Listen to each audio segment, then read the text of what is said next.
herramienta para la detección de cárteles, y nos acompaña David Fernández Flores. David es abogado por la Universidad Nacional Mayor de San Marcos y becario Fulbright, máster en Derecho por la Universidad de Nueva York. Ha sido asistente de cátedra en la Universidad Nacional Mayor de San Marcos, en la UPC, en la Pontificia Universidad Católica del Perú y la Academia de la Magistratura. También ha sido profesor en la Escuela del INDECOPI y en la Universidad Nacional Mayor de San Marcos. Actualmente, David es asesor de la Secretaría Técnica de la Comisión de Defensa de la Libre Competencia del INDECOPI. Bienvenido, David. Muchas gracias por acompañarnos el día de hoy. Gracias a ustedes y bueno, a los participantes. Perfecto, adelante. Gracias. Sí, ya. Gracias. ¿Me escuchan bien? ¿Me escuchan? ¿Se escucha, no? Lo escuchamos bien, David. Adelante. Ya, genial. Bueno, gracias al INDECOPI, gracias a los participantes. Este es un tema bastante interesante porque es un tema nuevo, es un tema en el cual el INDECOPI está de alguna manera modernizando la aplicación de las normas de competencia, incluso a niveles comparables en el mundo, porque no es una herramienta, el programa de recompensas no es una herramienta con la que cuenten todas las autoridades del mundo, sino únicamente una fracción. Ya vamos a ver que hay algunas que tienen programas un poco más, con un poco más de experiencia que nosotros, pero sin lugar a dudas, el programa de recompensas es un complemento importante para la actividad que realiza el INDECOPI en la lucha contra los cárteles. Entonces, sin más, vamos a empezar con la presentación. Por favor, si tienen preguntas, canalícenlas por interno con tiempo para que al final de la exposición las tengamos listas para poder ser respondidas. Si tienen, sin más, voy a empezar con la presentación. Los puntos que vamos a tratar son estos cuatro sencillos puntos: las recompensas e interés público, la base normativa del programa de recompensas de la Comisión de Libre Competencia del INDECOPI, las condiciones que tiene este programa y el monto y el pago de las recompensas. Recompensas e interés público. Ahora en el transcurso de la mañana estaba leyendo un artículo sobre cómo los programas de recompensas reformularon o implicaron una reforma en la administración de justicia en Estados Unidos a partir de la segunda mitad del siglo XIX. Y esto es bien interesante. Ustedes pueden recordar estos pósters que estoy poniendo, bueno, al menos los dos primeros, son pósters conocidos de recompensas por encontrar a delincuentes, mafiosos, ¿no? Que asaltan bancos, que asaltan, no sé, trenes, que andan en bandadas, ¿no? Robándole a la gente. Estas recompensas popularizadas por las películas o las novelas del Far West tienen base real, o sea, existieron. Y existieron, según este artículo, porque después de la independencia de Estados Unidos y antes de la Guerra Civil, había esta idea de que la protección de la propiedad y de la seguridad personal era una cosa privada. Es muy raro, ¿no? Es un poco extraño pensar que cada uno de nosotros tiene que proteger su casa, proteger sus propiedades, proteger su seguridad personal, etcétera, por su propia cuenta, ¿no? Y esto se respaldaba en la idea de que el Estado debería estar apartado de la actividad de las personas lo más posible, ¿no? Y si las personas están en capacidad de protegerse, bueno, pues que lo hagan como pueden, ¿no?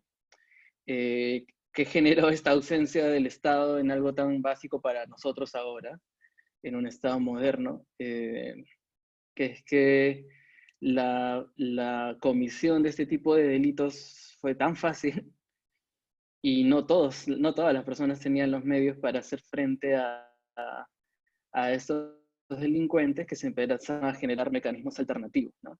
Mecanismos alternativos a la policía, que no existía en ese momento, no existía como la conocemos ahora, para poder atrapar a estos personajes particulares, ¿no?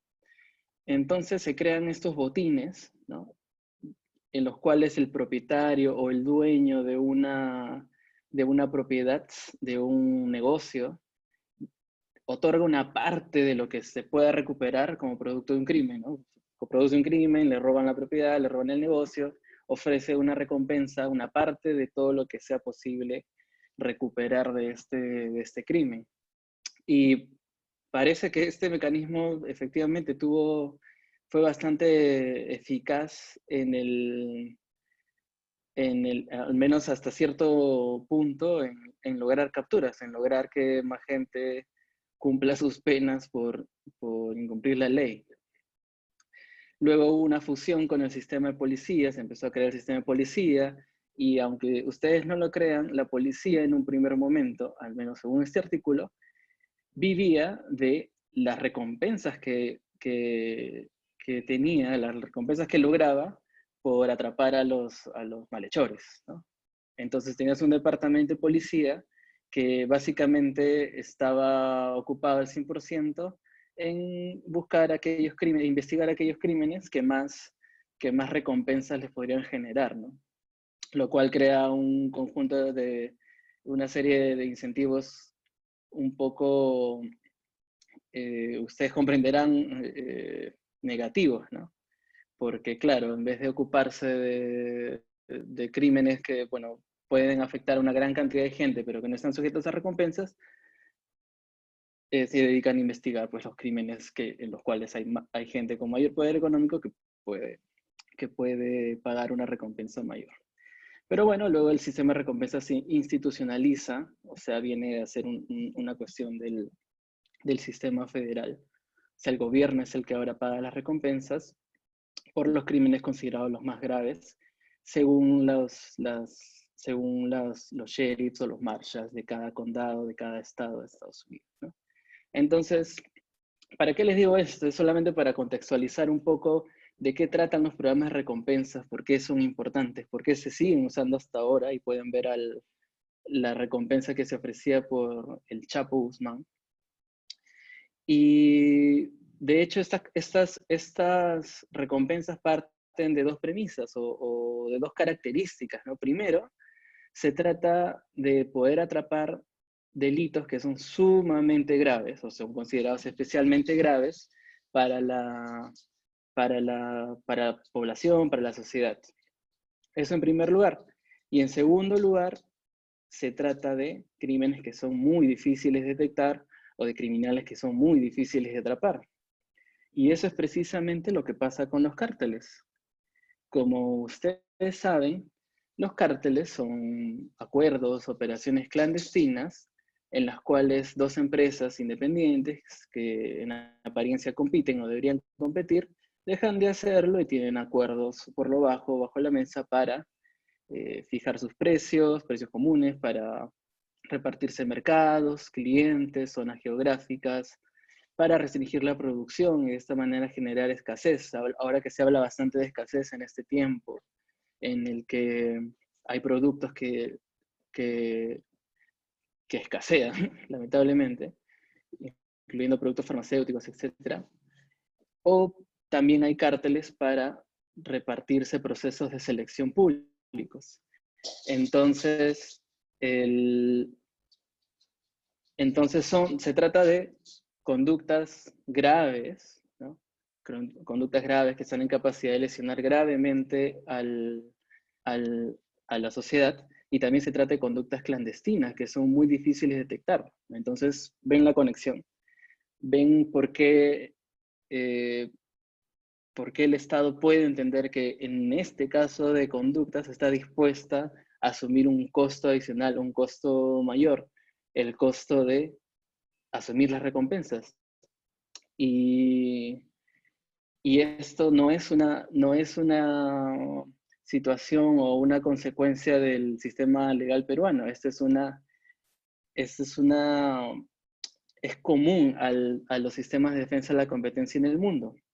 De hecho, como pueden ver, acá hay una cita de la OSD, los cárteles son la más flagrante violación a las normas de competencia y perjudican a los consumidores de muchos países al elevar los precios y restringir la oferta, ¿no? Entonces, para la OSD, los cárteles son el peor de los crímenes en el contexto de las normas de competencia, o la peor de las infracciones en el contexto de las normas de competencia. Entonces, no es extraño que los países de la OECD hayan apostado por mecanismos especialmente eficaces para detectar cárteles, como son el programa de clemencia, ¿no? Que algunos de ustedes de repente ya lo conocen, sino básicamente se trata en conceder descuentos parciales o totales en las multas a un infractor por reconocer la infracción y acudir a la autoridad con las pruebas del caso para perseguir y sancionar a las otras empresas involucradas en el cártel. Lo mismo dice la ICN. La ICN es la Red Internacional de Agencias de Competencia.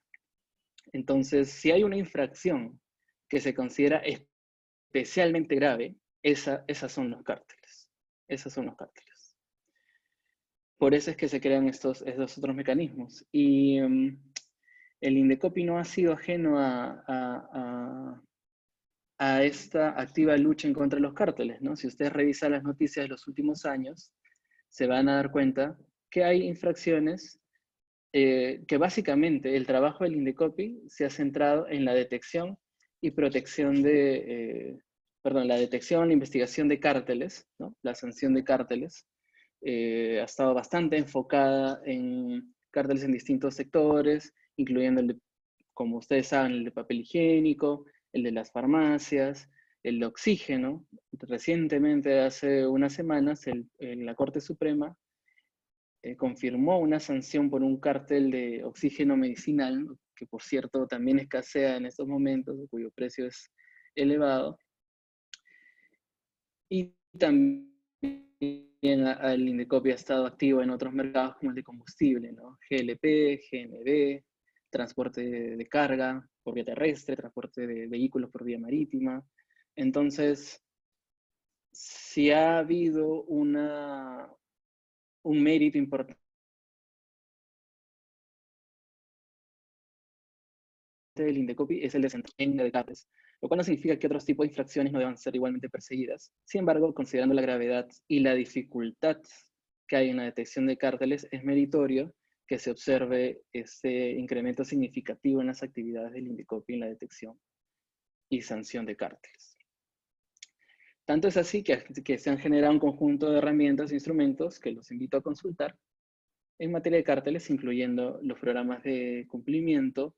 Hay una guía del programa de cumplimiento que acaba de salir, que está, digamos, en general dirigida a que las empresas puedan eliminar riesgos de incumplir la normativa de competencia, pero con especial énfasis en cárteles. Está naturalmente la guía del programa de clemencia, que trata sobre estos beneficios por colaboración que pueden recibir las empresas o los funcionarios por presentar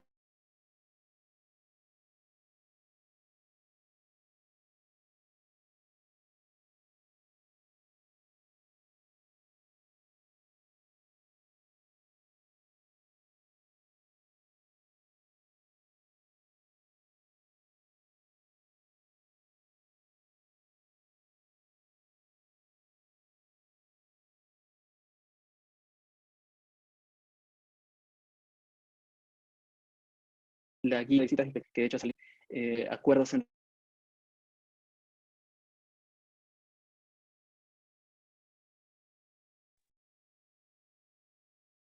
David,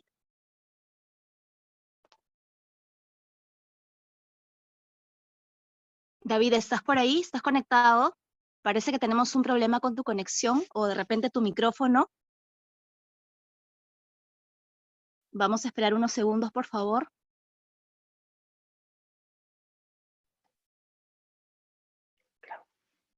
Hola David, ¿me escuchas? Sí, sí, sí te escucho. Voy a tratar de cambiar la conexión al... A ver, vamos a ponerla con mi celular. Sí, Porque porque a por un esta hora es un momento, poco... Se pone... sí, se complica la ¿En qué conexión. Por punto un me momento quedé? perdimos tu audio. ¿En qué punto me desconecté? No sé. Estaba hablando El sobre... último minuto, el último minuto. Ya, genial. Ya, como les decía, hay un conjunto de instrumentos que el Indecopi está utilizando para enfrentar a los cárteles, ¿no? Está la guía del programa de cumplimiento, está la guía del programa de clemencia, está la guía de acuerdos en el ámbito laboral. Está la guía de asociaciones gremiales y competencia, y la guía de visitas de inspección, y ahora está la guía del programa de recompensas. Entonces, como ven, el INDECOPI está incrementando sus esfuerzos en la lucha contra los cárteles, y es bastante visible y meritorio, en mi opinión. Por cierto, lo que diga aquí, lo que estoy diciendo aquí es estrictamente mi opinión, no vincula a la Secretaría Técnica o a la Comisión de Defensa de Libre Competencia. Es bueno siempre decirlo. Como les decía, entonces, ¿se justifica la existencia de un programa de recompensas en el interés público? Sí. Son conductas especialmente graves que, como ustedes ven, afectan significativamente a los consumidores en distintos sectores. Y además son conductas de difícil detección.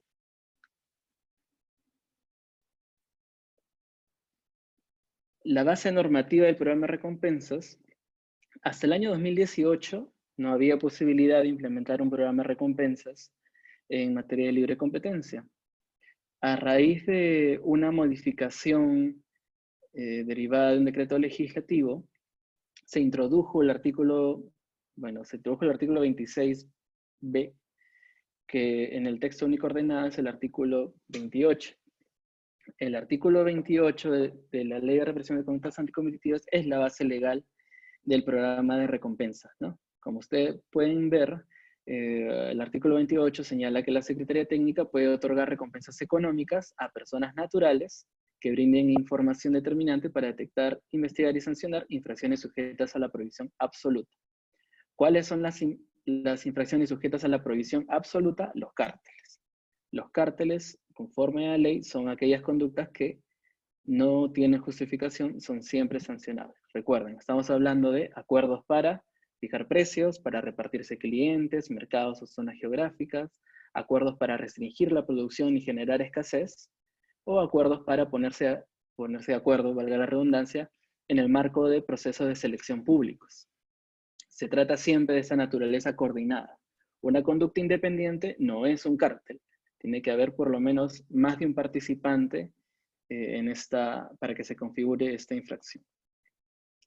Pero además la Ley de Represión de Conductas Anticompetitivas también dice, en esa modificación que hubo el artículo 28, que para que se apliquen las recompensas tienen que la Comisión aprobar los lineamientos, estableciendo los plazos, las reglas, las condiciones que resultan necesarias.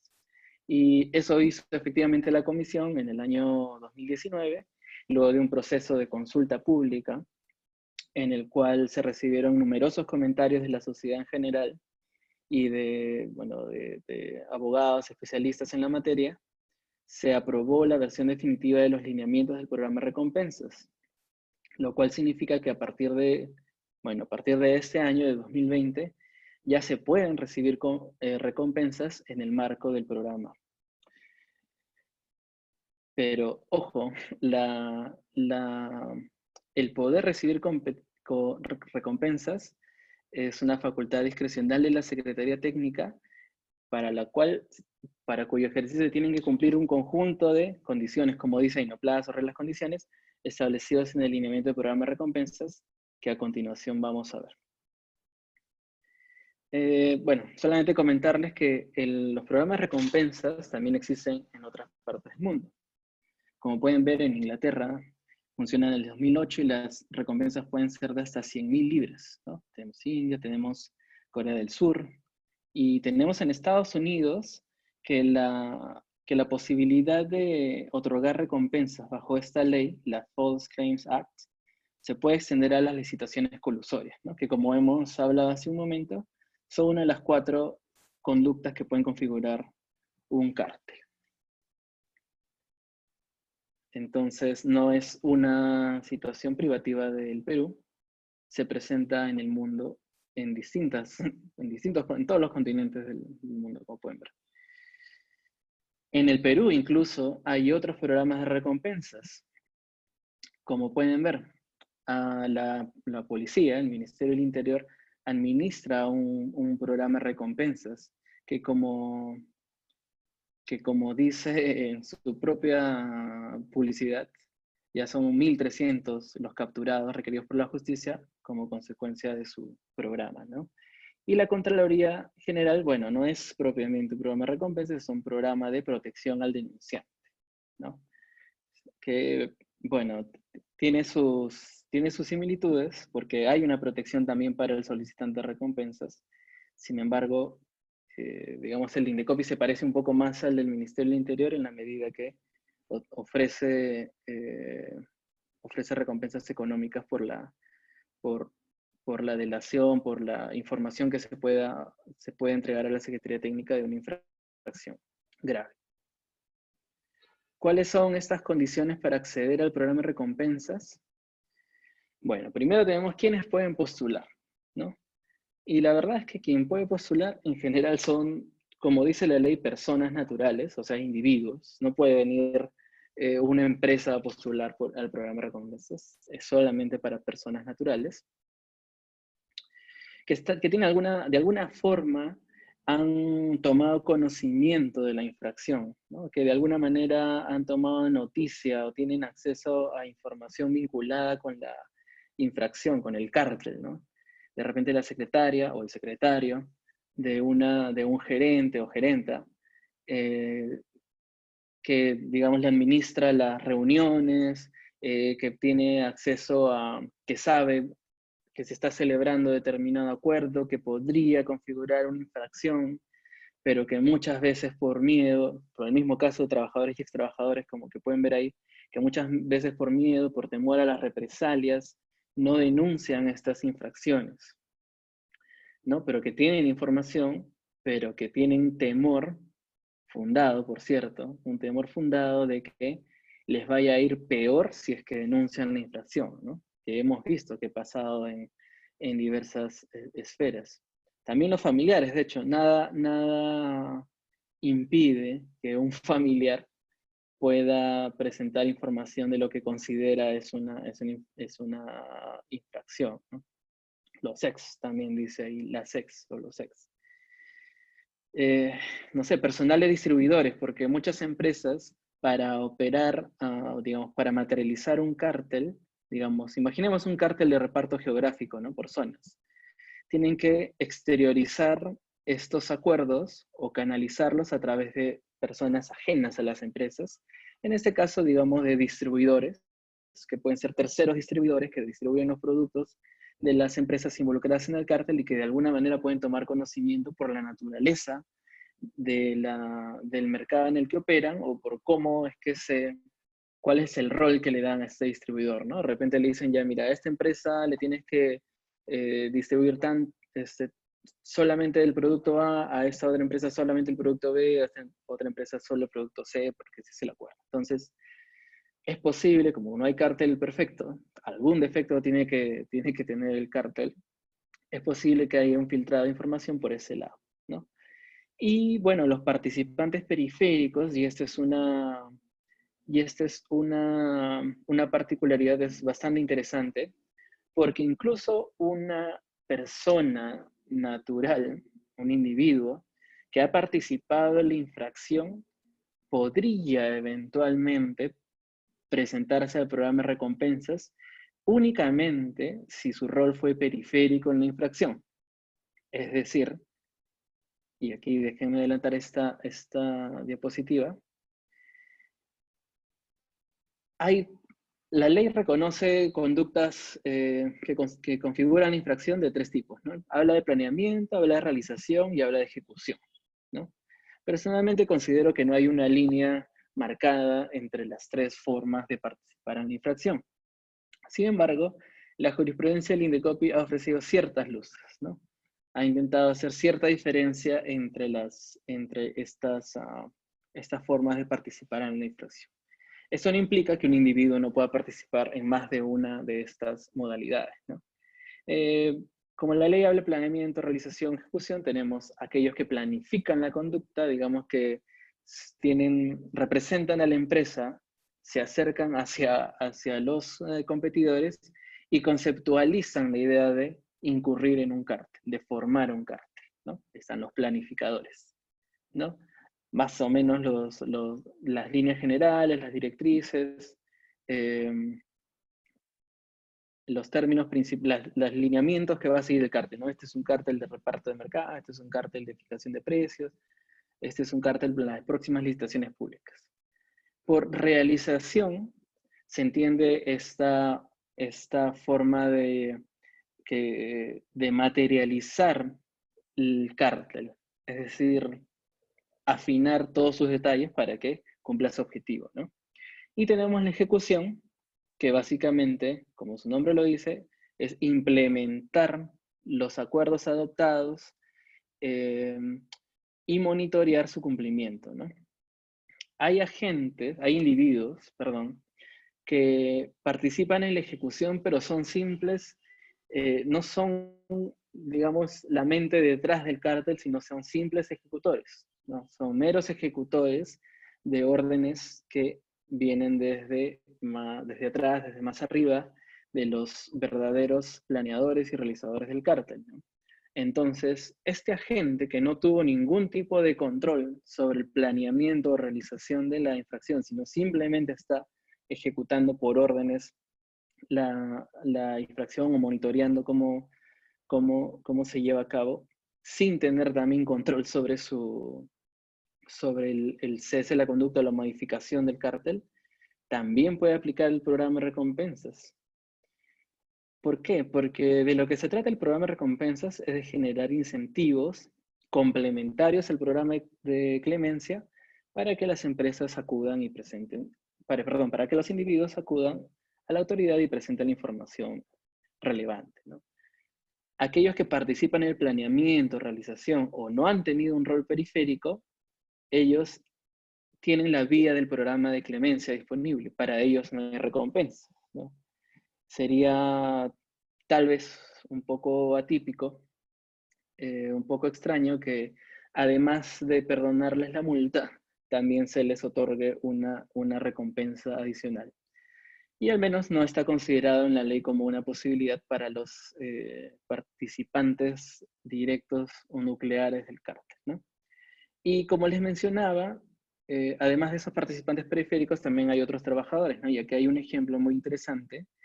En la resolución 10-2017 del INDECOPI, que es el caso del papel higiénico, como dice la diapositiva, se emplearon como pruebas agendas pertenecientes a la secretaria del gerente general de una de las empresas. En estas agendas se puede observar el registro de las reuniones que iban teniendo las empresas participantes de este cártel, ¿no? Entonces, tal vez, si es que el programa de recompensas hubiera estado activo en esa época, se hubiera recibido, tal vez, quién sabe, una solicitud de recompensas por parte de esta funcionaria de la empresa, ¿no? No lo sé, es una posibilidad, pero se trata de incentivar que este tipo de personas que sin tener control sobre la conducta tienen información, acudan a la autoridad y presenten esta información para obtener la recompensa, ¿no? Ojo que la recompensa, y eso lo vamos a discutir en la última parte de la presentación, la recompensa no, es un incentivo en sí mismo, sí, para presentar información relevante a la autoridad, pero está, digamos, circunscrito a la naturaleza de la infracción que se está delatando, al ámbito del mercado en que se produce, cuáles son los peligros que enfrenta cada individuo. Entonces no es como un cheque en blanco, ¿no? Es una recompensa que está en función a la actividad efectivamente desenvuelta por el colaborador. Ya, solo quería remarcar eso. Y bueno, en el caso de los colaboradores, ahí pueden ver que también reconocen que es posible darle recompensas a los participantes periféricos de una infracción. Quienes no pueden recibir recompensas, eso también es importante, ya adelantaba que las empresas, porque no son personas naturales, personas jurídicas, empresas en el sentido de personería jurídica, no puede venir una empresa a pedir recompensas, los propios infractores tampoco pueden venir. Para ellos está el programa de clemencia, ¿no? Que es una vía distinta y que es objeto de otra charla. Los funcionarios del Indecopi, ¿no? Nosotros no podemos recibir recompensas por nuestro rol, ¿no? Nosotros estamos monitoreando activamente los mercados y estamos además administrando ahora el programa de recompensas. Sería ilógico esperar que los funcionarios del Indecopi reciban recompensas por la información a la que tienen acceso. Los abogados de las empresas y el oficial de cumplimiento de las empresas, bajo el entendido de que ejercen un rol de confianza con las empresas, y que en este rol de confianza pueden haber recibido información vinculada con la comisión de una infracción para la asesoría legal correspondiente, o sea, para la defensa legal correspondiente, ¿no?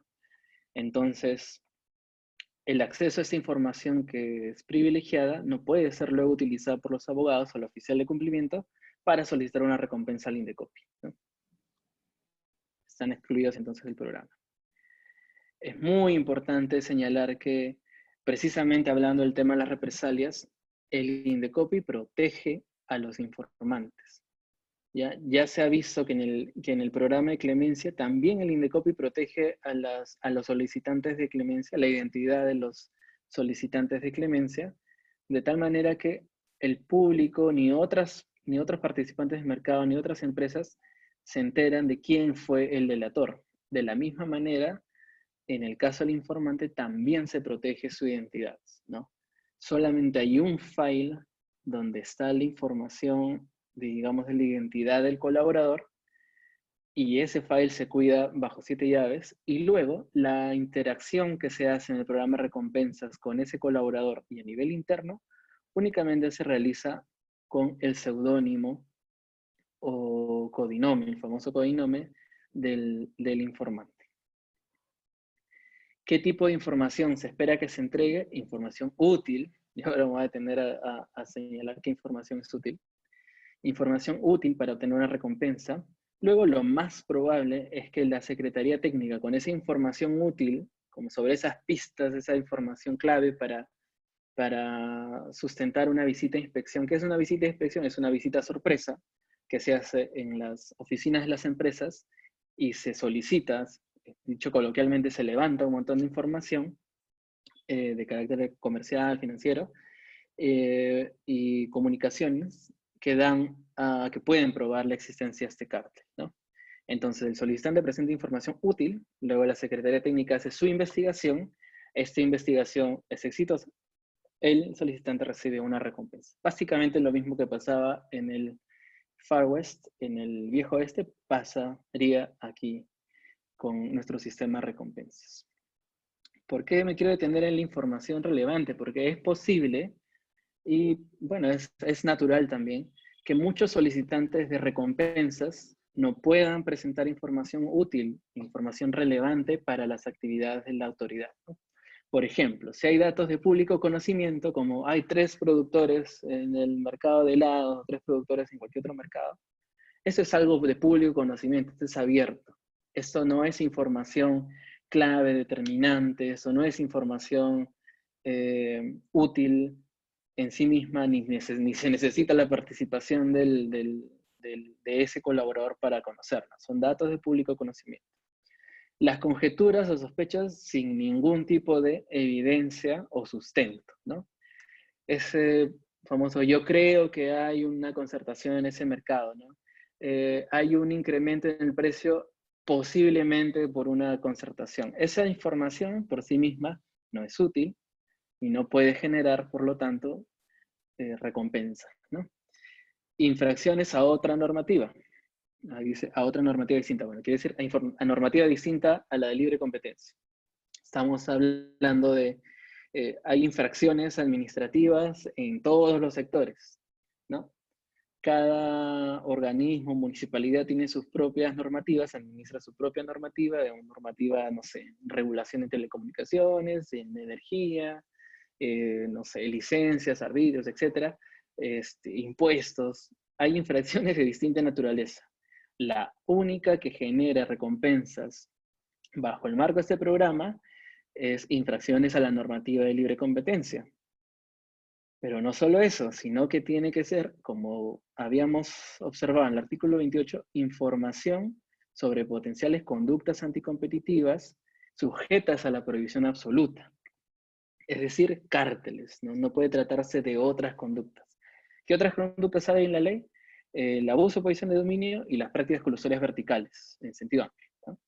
Entonces, si ustedes me dicen, hoy sí, hay un acuerdo, pero es entre el productor y el distribuidor, eso no es un cártel. Eso es una posible práctica colusoria vertical o simplemente un acuerdo vertical que no configura un cártel, ¿no? Para hablar de cártel, estamos hablando de competidores a nivel horizontal. O sea, venden el mismo producto o servicio o un sustituto y compiten en ese mercado, por lo tanto, y en lugar de competir, se ponen de acuerdo. Eso es un cártel, ¿no? Son prácticas colusorias horizontales en los 4 tipos que ya les he mencionado. Entonces, conductas anticompetitivas no sujetas a la prohibición absoluta, como son el abuso de posición de dominio y las prácticas colusorias verticales, no pueden dar lugar a recompensas, ¿no?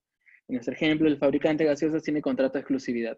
Estos contratos, que son restricciones verticales, no pueden ser objeto de una solicitud de recompensas. Y, a ver, el centro comercial no ha querido renovar los contratos de alquiler. Esta es una conducta, de hecho, probablemente explotativa, ni siquiera está dentro del ámbito de la ley, así que no sería una conducta candidata a recompensas, ¿ya? Finalmente, el monto y pago de la recompensa.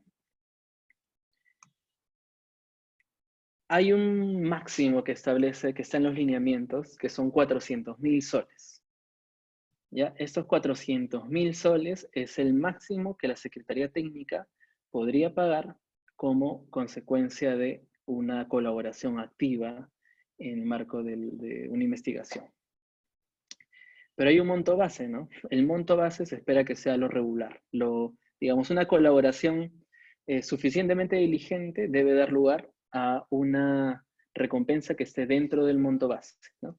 ¿De qué depende de que la gente, el colaborador, llegue a recibir este monto base, o de qué depende la cuantía?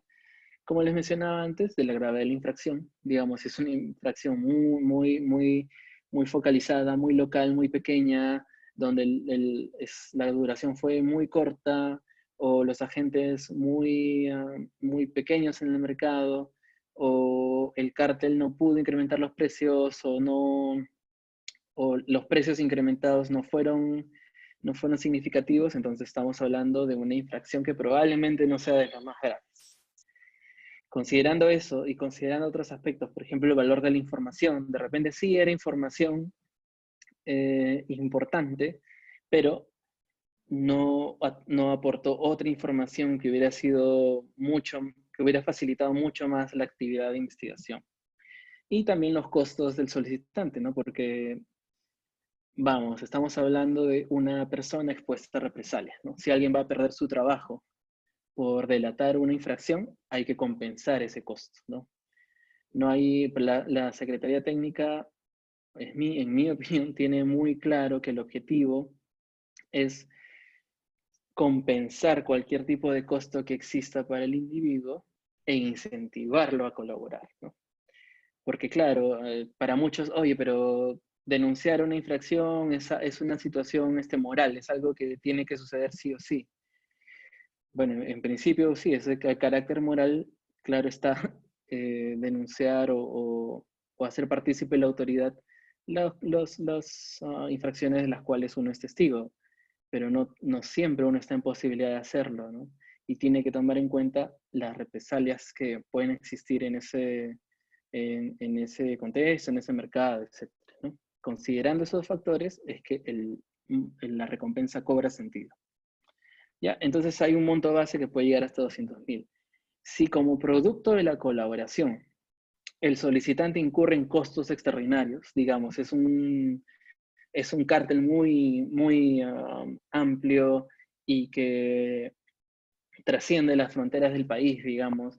El cártel opera, pero opera desde otro país, desde Colombia, desde Chile, desde Brasil, y el colaborador tiene que venir continuamente desde esos países para prestar sus declaraciones o prestar su nueva información, etc.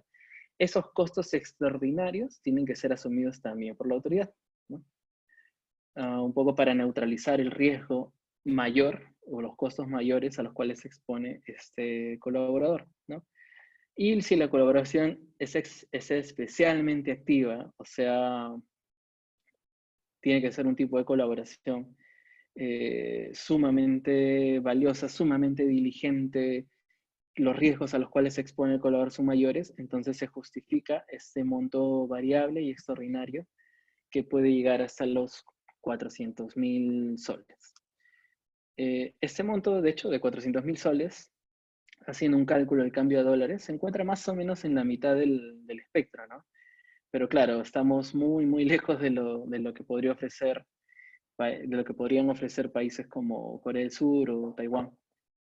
Eh, Sin embargo, también tenemos que entender que nuestro PBI es inferior, sustancialmente inferior al de estos países, ¿no? Entonces, digamos, estamos en una media bastante razonable, que para incentivar la colaboración de individuos que tengan que vivan en Perú o que tengan alguna relación con Perú.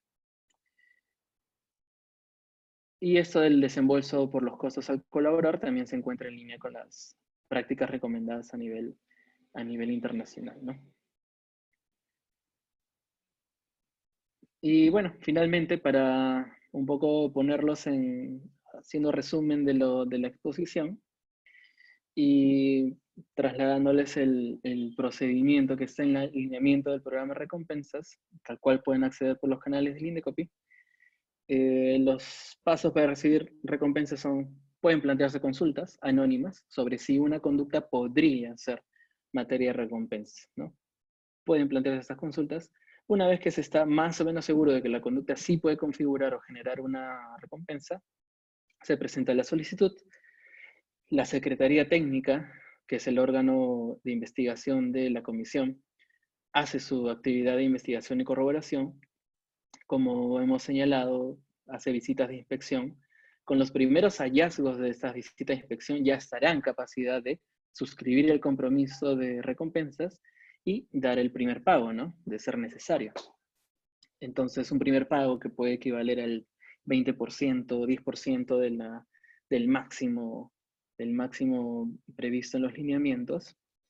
Luego iniciará el procedimiento sancionador, porque luego de la investigación, como ustedes saben, se formalizan los cargos en contra de las empresas involucradas. Se iniciará el procedimiento sancionador en contra de las empresas involucradas cuando la comisión les aplique, y bueno, tiene que haber una colaboración a lo largo de todo el procedimiento, eso queda claro. Cuando la comisión les aplique la multa y la sanción, se hará la cancelación del resto de la recompensa, ¿no? De hecho, el monto variable está ligado a que las empresas infractoras cancelen sus multas, ¿no? Entonces, de lo que se va cancelando, se le va también pagando al colaborador en lo que corresponda, ¿no? En lo faltante, digamos, ¿no? Entonces, por favor, si pueden, memoricen este diagrama del procedimiento de recompensas, y si tienen cualquier duda o consultas, visiten los canales institucionales y preséntenlas al Indecopy y las responderemos a la brevedad del caso. Ojo que hay posibilidades de sancionar también las conductas maliciosas, porque claro, si hay una posibilidad de oportunismo, también hay que contrarrestarla, ¿no? Si se presenta información falsa o fraudulenta, el Indecopy puede castigar, en términos generales, castigar o sancionar estas denuncias maliciosas con multas significativas, ¿no? De hasta 430.000 soles, dependiendo del daño, naturalmente, que generen estas denuncias, ¿no? Y también se puede inhabilitar a estos solicitantes de denuncias maliciosas o falsas de presentar en el futuro solicitudes de recompensa, ¿no? Un poco el cuento de Pedrito y el Lobo, ¿no? Ya no podrán solicitar recompensas en el futuro. Y eso es todo por mi lado. No sé si tiene algunas preguntas, Arturo. Me las pasas y las respondemos. Este es el momento.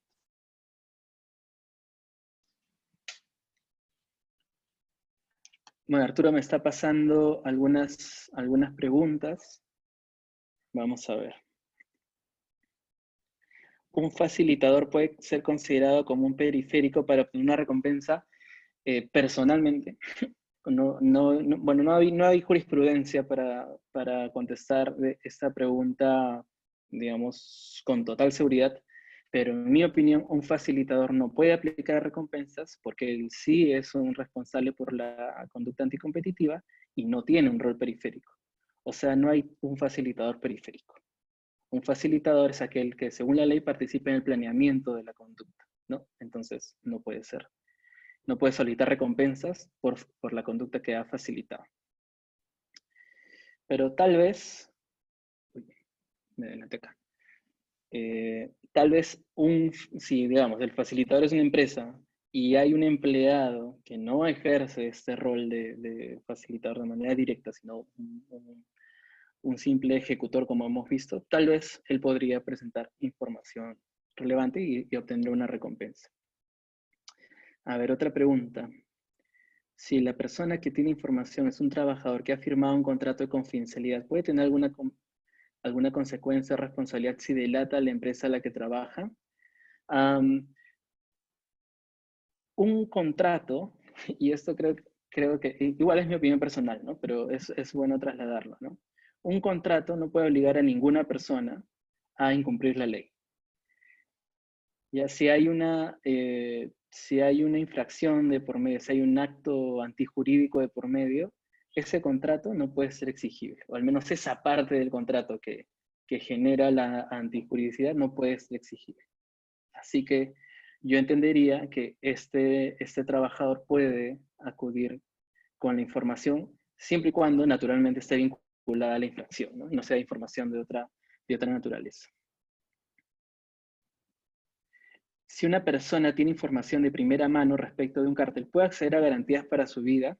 Bueno, si es que este cártel tiene, digamos, si es que la persona está en capacidad de acreditar que el delatar un cártel pone en riesgo su vida y que no es suficiente con la confidencialidad, con el resguardo de su identidad que la Secretaría Técnica le garantiza, entonces sí se puede solicitar, digamos, conjuntamente incluso a la Policía Nacional, al Ministerio del Interior, que le extienda garantías correspondientes, ¿no?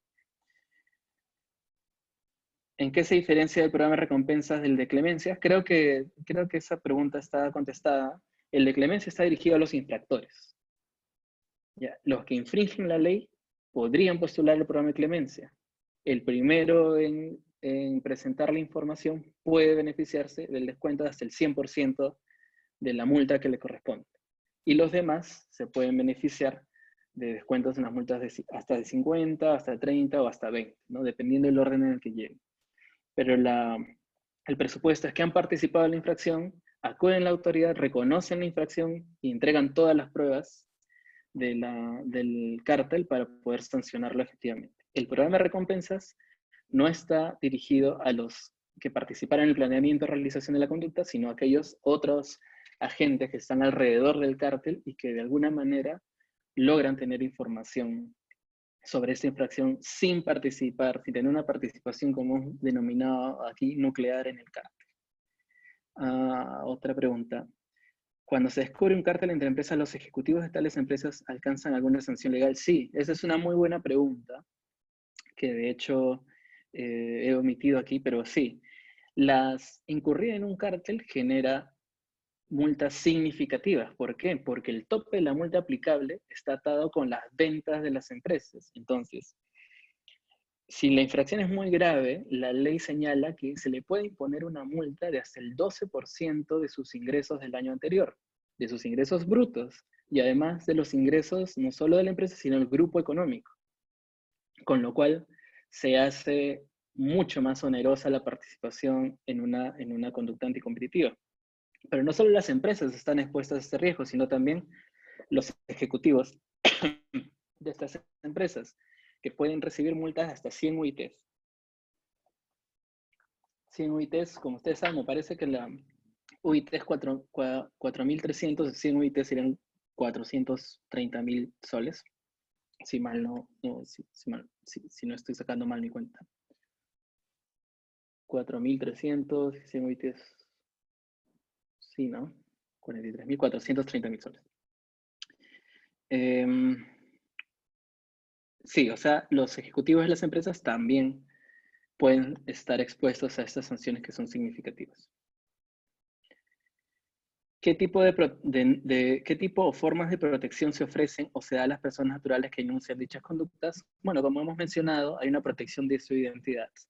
Nadie va a saber que están colaborando con el Indecopi, solo los funcionarios del Indecopi y, bueno, los funcionarios del Indecopi, de hecho, que están a cargo del expediente, o sea, ni siquiera todos los funcionarios de la oficina, sino, digamos, un grupo muy reducido, el secretario técnico, el jefe de grupo y el analista encargado de evaluar el caso.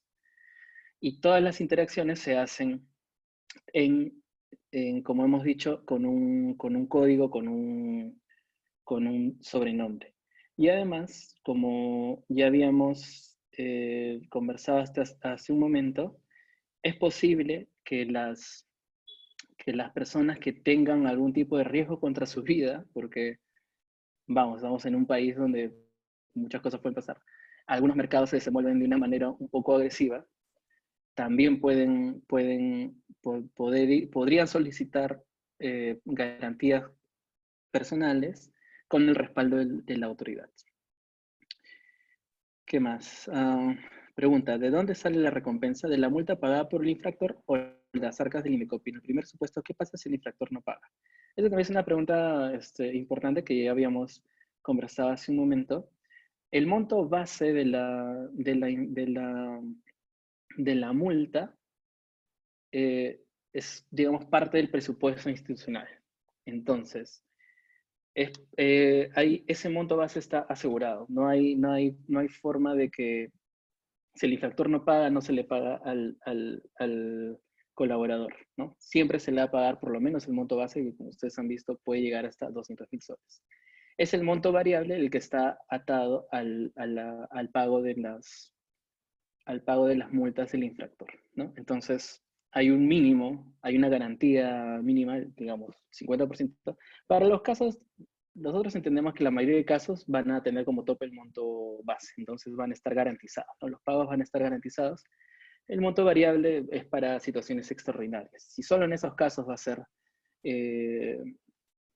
a darse esto de que ese excedente se va pagando conforme se vayan pagando las multas también. Pregunta, ¿estamos ante un procedimiento trilateral? No, eso es un procedimiento sancionador. La solicitud de recompensas es un expediente aparte del procedimiento sancionador, ¿no? No es un procedimiento trilateral en la medida que no hay otra parte que va a participar del procedimiento de recompensas, ¿no? El procedimiento de recompensas es únicamente entre la autoridad y el solicitante de recompensas, nadie más. Y última pregunta que tenemos aquí respecto del pago de los beneficiados de las recompensas. ¿Cómo se verifica su identidad al momento de que éste se acerca a hacer el cobro de la recompensa? Esta es una pregunta interesante. Si ustedes ven en la guía del programa de recompensas, hace mención a un formulario. También pueden buscar el formulario, digamos, independientemente. En el formulario se le va a pedir una serie de preguntas, ¿no? Y una vez que la Secretaría Técnica considera que sí, efectivamente, esa es información que puede ser relevante, y va a citar al solicitante, bueno, ahora no se lo va a citar, sino va a tener probablemente una reunión virtual. Y producto de ese encuentro, de ese acercamiento con el solicitante, se va a firmar un acta. Y en esa acta, va a ser la única acta en la cual está la información relevante del solicitante, incluyendo sus datos personales, y también el solicitante va a incluir el número de cuenta bancaria. ¿Ya? Entonces, es en ese momento que el solicitante dice, yo soy tal, este es mi nombre, este va a ser mi alias, y esta es mi cuenta bancaria. Entonces, los pagos de la recompensa van a estar dirigidos a esa cuenta bancaria. No es que van a venir al Indecopi y van a mostrar un documento de identidad para que se le dé pago, ¿no? Se va a hacer una transferencia cuando corresponda según el estado del procedimiento. Son todas preguntas muy interesantes y espero que les haya sido de su interés esta presentación. Recuerden que estos comentarios reflejan mi opinión personal y profesional. No revelan necesariamente la posición que tiene el Indecopi en relación con este asunto. Los invito a seguir revisando los lineamientos del programa de recompensas y quién sabe si en el futuro ya nos veamos en otra situación cuando ustedes puedan aportar información y puedan convertirse en colaboradores efectivos de la Secretaría Técnica y bueno, juntos se puede desbaratar un cártel que, como han visto, hace mucho daño a la población. Sin nada más me despido, gracias por su atención. Tienen los canales institucionales abiertos para cualquier consulta adicional. Muchas gracias, David, por tu interesante presentación y te traslado también el agradecimiento y las felicitaciones de los participantes que nos han hecho llegar sus mensajes por interno. De igual manera, un agradecimiento especial a Arturo Chumbe, también de la Comisión de Defensa de la Libre Competencia, que nos ha estado apoyando con el manejo de las preguntas. Y bien, antes de terminar este webinar, quisiéramos pedirles un segundo de su tiempo para completar una breve encuesta que aparece en estos momentos en sus pantallas, para conocer sus impresiones y sus opiniones acerca de los webinars que venimos realizando hace ya algunos meses, los lunes, miércoles y viernes. Tocamos normalmente temas de la competencia del Indecopi. El día de hoy hemos visto temas de libre competencia. También tratamos temas de propiedad intelectual, ya sea derecho de autor, signos distintivos o invenciones y nuevas tecnologías, así como protección al consumidor, temas de dumping, competencia desleal, entre otros.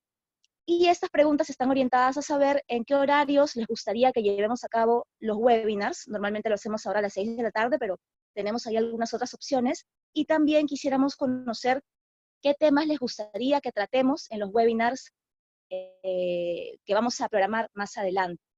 Por favor, dense unos segunditos para contestar estas preguntas. Para nosotros es muy importante conocer su opinión y así tener un poco más de luces sobre qué temas poder proponer para las siguientes ediciones de estos webinars Indecopi a tu alcance.